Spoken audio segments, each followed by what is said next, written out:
تو اس لیے میں سمجھتا ہوں یہ معاہدہ تو اب صرف کاغذ سے موجود نہیں رہ سکتا، اسے دفاعی حقیقی اتحاد بنانا ہوگا۔ تینوں کو ایک مشترکہ کمانڈ اینڈ کنٹرول سسٹم بنانا ہوگا، انٹیلیجنس شیئرنگ بڑھانی ہوگی، مشترکہ فوجی مشقیں کرنی ہوں گی، فضائی دفاع کو مربوط کرنا ہوگا، بحری سیکیورٹی میں تعاون کرنا ہوگا، بحران کی صورت میں فوری فیصلے کا ایک طریقہ کار وضع کرنا ہوگا، ورنہ یہ معاہدہ محض ایک سیاسی اعلان بن کر رہ جائے گا۔ میں آپ کو لکھ کر دینے کو تیار ہوں گا، تینوں ملکوں نے مشترکہ کمانڈ اینڈ کنٹرول سسٹم یعنی ڈٹرمن کر لیا تو اس کے بعد بڑے سے بڑا دشمن بھی ان تینوں ممالک کے خلاف جارحیت کا ارتکاب کرنے سے پہلے 100 بار سوچے گا۔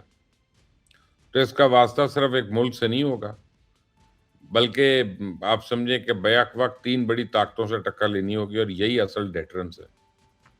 اور میں آپ کو بتاؤں اس ڈیٹرنس سے صرف بھارت اور اسرائیل جیسے دشمنی خوفزدہ نہیں، بلکہ ایران اور یو اے ای جیسے دوست بھی اپنی بے چینیوں کا اظہار کر رہے ہیں۔ تو ایران کی نیشنل سیکیورٹی کمیٹی کے رکن ابراہیم رضائی نے تو کل باقاعدہ ایک بیان جاری کیا کہ کاغذی معاہدہ سعودی عربیہ کو تحفظ فراہم نہیں کرے گا۔ آپ دیکھیں اس معاہدے میں صاف لکھا ہے کہ یہ اتحاد کسی مخصوص ملک کے خلاف نہیں ہے۔ تینوں ممالک کے سربراہوں نے دیگر مسلم ممالک کو تعاون میں شامل ہونے کی دعوت دی ہے۔ اس کے باوجود ایران اس معاہدے پہ تحفظات کا اظہار کر رہا ہے۔ ایران کو کہیں نہ کہیں یہ خدشہ ہے کہ معاہدہ ایران مخالف فوجی اتحاد بن گیا تو خطے میں ایک نیا محاذ کھل جائے گا۔ لیکن آپ کو بتاؤں حالیہ جنگ سے پہلے ایرانی وزیر خارجہ عباس اراغچی نے خطے کی سیکیورٹی فریم ورک کا ایک وسیع جامع نقشہ پیش کیا تھا۔ مکہ معاہدہ اسی کی ایک عملی تصویر ہے، اور سب سے بڑھ کر یہ کہ مکہ ایگریمنٹ نے کسی مسلم ملک کے لیے اپنے دروازے بند نہیں کیے۔ ایران چاہے تو اس میں شامل ہو جائے، یو اے ای کے لیے بھی اوپن آفر ہے۔ جتنے زیادہ مسلم ممالک اس میں شامل ہوں گے جارحیت کا خطرہ اتنا ہی کم ہوتا جائے گا۔ مکہ ایگریمنٹ پاکستان کے لیے تو بہت بڑا امتحان ہے۔ اس کی وجہ یہ کہ اسلام آباد کے ایران کے ساتھ بھی دیرینہ تعلقات ہیں، ریاض اور انقرہ کے ساتھ بھی اسٹریٹجک شراکت داری ہے، اس لیے پاکستان کو توازن رکھنا ہوگا۔ پاکستان کو خطے میں جنگ نہیں بلکہ استحکام چاہیے، اور یہی بات مکہ ایگریمنٹ کو غیر متنازع بنا سکتی ہے، ایران کے تحفظات بھی دور کر سکتی ہے، خطے میں ایک نئی محاذ راہی کو پیدا ہونے سے بچا سکتی ہے۔ لیکن بھارت کے لیے مکہ معاہدہ ایک بہت اسٹریٹجک پیغام ہے، اور وہ پیغام یہ ہے کہ پاکستان تنہا نہیں ہے۔ پاکستان کے خلاف آئندہ کسی بھی جارحیت کی صورت میں اس کے علاقائی شراکت دار بھی میدان میں اتر سکتے ہیں۔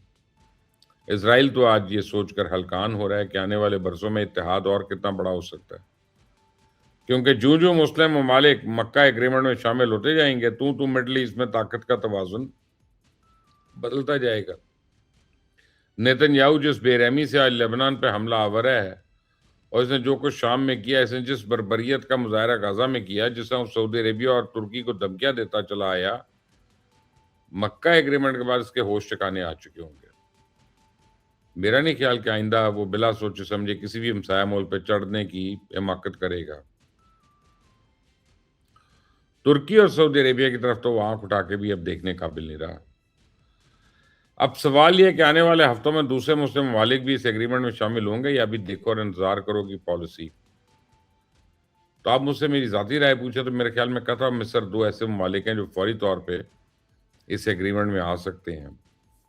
اس وقت کویت، بحرین، انڈونیشیا اور ملیشیا بھی ہوں گے۔ تو جس دن امریکہ ایران کی جنگ بند ہوئی، دونوں کے درمیان ایک جامع معاہدہ ہو گیا، اس بعد ایران اور یو اے ای دونوں اس دفاعی تعاون کو اگنور نہیں کر سکیں گے۔ آج نہیں تو کل ان کو بھی مسلم دنیا کے مشترکہ سیکورٹی کی چھتری تلے آنا پڑے گا۔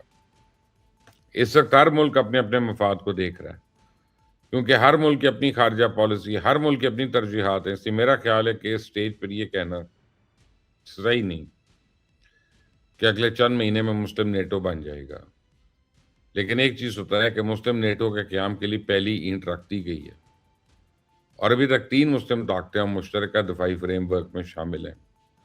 اب اگر اس میں چوتھا ملک شامل ہوتا ہے تو سوال بدل جائے گا، 5واں شامل ہوا تو صورتحال مزید بدلے گی، اور اگر خلیج، مشرق وسطیٰ یا ایشیا کے مزید اہم ممالک اس نظام سے جڑ گئے تو یہ ایک بڑے علاقائی دفاعی ڈھانچے میں تبدیل ہو سکتا ہے۔ لیکن یہاں پہ ایک بنیادی شرط ہے، میں پھر کہوں گا کہ اتحاد صرف نام سے تو نہیں بنتا، اس کے لیے مشترکہ حکمت عملی چاہیے، مشترکہ دفاعی پیداوار چاہیے، انٹیلیجنس تعاون چاہیے، بحری اور فضائی دفاع کا نظام چاہیے اور سب سے بڑھ کے سیاسی اعتماد چاہیے۔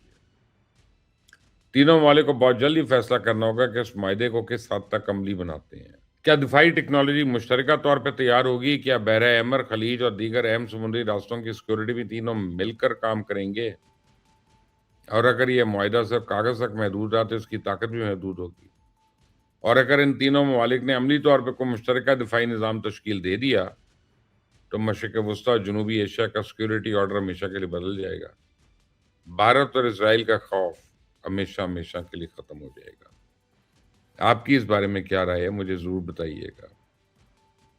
اس ویڈیو کو لائک کریں، شیئر کریں، چینل کو سبسکرائب کریں۔ انٹل دی نیکسٹ ٹائم، اللہ حافظ۔